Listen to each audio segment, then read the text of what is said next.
मैंने सबकी सुनी और वजाहत साहब को मैंने एक लाइन सुनाई मुन्नू भाई की, तो ज़ाहिर है पंजाबी या उर्दू या कोई सा जो भी लिटरेचर उनके सामने आए नज़्म या नसर में, तो वो ख़ुद चूँकि साहिब तर्ज़ हैं इसलिए वो अहले तर्ज़ की लाइन को वहीं से पकड़ लेते हैं। तो मैंने कहीं ये मिसरा बोला मुन्नू भाई का कि जिंज वसदे ने किंज वसणगे, कहते हैं इन फिर सुनाओ ज़रा। तो वो फिर मैंने उनको वो पुरानी चीफ़ एहतसाब कमिश्नर साहब को मुखातिब करके, तो मुन्नू भाई ने एक नज़म कही थी कि चीफ़ एहतसाब कमिश्नर साहब बहादुर डाकुआं कोलों डाकुआं दा पता की पुछदे हो, जो पुछदे हो किंज दसणगे, जिंज जे दसदे ने जिंज वसदे ने किंज वसणगे। तो बात यह है कि वो अगर आपको उन रियल इश्यूज़ को बताना शुरू कर दे, फिर तो उसको आपके साथ चलना पड़ेगा ना। वो आपके साथ चलने वो आता ही नहीं है। जो बड़ी सी लैंड क्रूज़र से आके उतरा है, उसने अपने प्रोटोकॉल को मॉनिटर करता हुआ आया है, जहाँ ये तक सवाल उठ सकते हैं कि जी सरकारी का जो सर्किट हाउस था उसमें जो चैनक और प्यालियाँ थीं वो एक ख़ास स्टैंडर्ड से नीचे की क्यों थी। इस बुनियाद पर चीफ सेक्रेटरी बलोचिस्तान की लैन हाज़री हो जाती है, उसको मतलब वो OSD बनाया जा सकता है।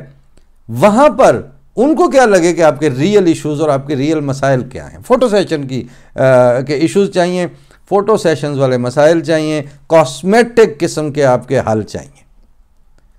इन हालात में हम कितनी देर वहाँ पर अपना सर खपाएंगे और उस सर फटवल का कितनी देर तक हिस्सा रह सकेंगे। ये सर फटवल मैं बोल चुका, तो मुझे याद आया पिछली दफ़ा मैंने सर फटोल बोला था, तो हमारे बुज़ुर्ग उस्ताद उर्दू के मुबारक आबिद साहब, उन्होंने मुझे मैसेज करके कहा कि पट्टी ए सर फटवल होंदा है। तो वो मुझे एक तो वो उनके कहने के स्टाइल से याद आ गया। क्लास में भी वो मुझे जब कोई ऐसी शरारत हो जाती थी तो वो हाँ चेहरा उनका नीचे होता था, नज़र उनकी वो अटेंडेंस रजिस्टर पर होती थी, लेकिन वो उस विस्परिंग या उस जो भी क्लास में कोई उस ज़माने के मुताबिक हरकत होती थी तो वो आंखें और सर नीचे ही होता था और वहीं से कह देते हो पट्टी बंद करो, बोलना हो, चुप करो, कुछ और भी कह जाते होंगे। तो बहरहाल सर ने वो मुझे ये लफ्ज़ मुबारक आबिद साहब ने इसी तरह दुरुस्त करवाया कि ओए पट्टी ये सर फटवल होंदा है। बाद में फिर मैंने अगले दिन एक प्रोग्राम में ज़रा हटके में सुना, तो वो कराची में जो वुसअतुल्लाह खान साहब ने भी फिर इसको बोला। मैंने कहा ये देखें, हमारे नज़र रखने वाले और हमारे नोक पलक संवारने वालों को अल्लाह ताला ज़िंदगी दे और सलामत रखे, तो ये भी एक नेमत है। मैं बात कर रहा था आपके वहाँ के हॉस्पिटल की, अभी मैंने बात करनी थी वहाँ के स्कूलों की, लेकिन एक ही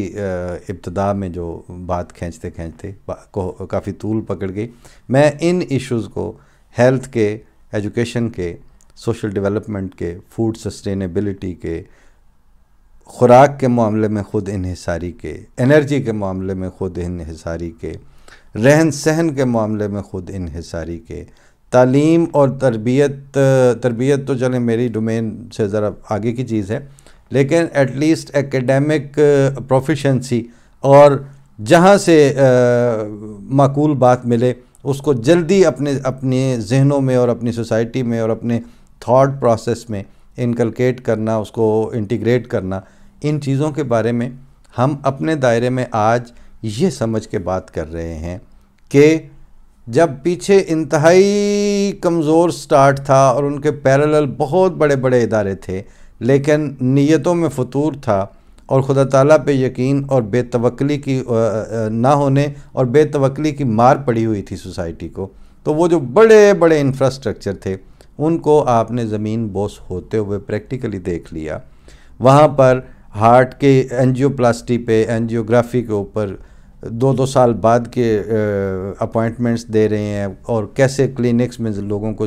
जलील कर रहे हैं। फिर लोगों के पास वो जो बेसिक नीड है उसको पूरा करने के लिए, ज़िंदा रहने के लिए, बेड पे, हॉस्पिटल बेड तक पहुंचने के लिए ना वसाइल हैं, और अगर हैं तो उनको रास्ते में उनके पर काटे जा रहे हैं, उनके पर नोचे जा रहे हैं, उनकी खाल उधेड़ी जा रही है। ये सारा बड़े इंफ्रास्ट्रक्चर वालों ने किया, और जो आपके पास कुछ नहीं था वो इदारे छोटे से लेवल से शुरू होते हैं, फिर वो आहिस्ता आहिस्ता कंसिस्टेंसी के साथ बढ़ते जाते हैं। उनकी जो अप्रोच है, एक ज़माना उस पर वो भी गुजरा है कि आपको एक क्लरिकल लेवल का बंदा भर्ती करने के लिए भी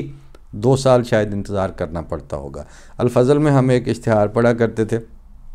जिस दफ्तर में भी कोई ज़रूरत होती थी तो वो फ्रंट पेज पे एक साइड पे एक पट्टी में कभी कभी इश्तिहार आते होते थे कि फ़लाँ फ़लाँ शोबे में फ़लाँ उसकी ये ज़रूरत की क्वालिफ़िकेशन चाहिए। आखिर पे एक लाइन होती थी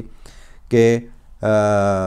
सिलसिले का दर्द और खिदमत खल्क और खिदमत दीन का जज्बा रखने वाले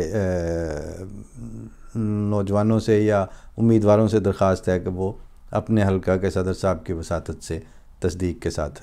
अप्लाई करें। तो वो उस तरह से जिन्होंने काम शुरू किए, वो फिर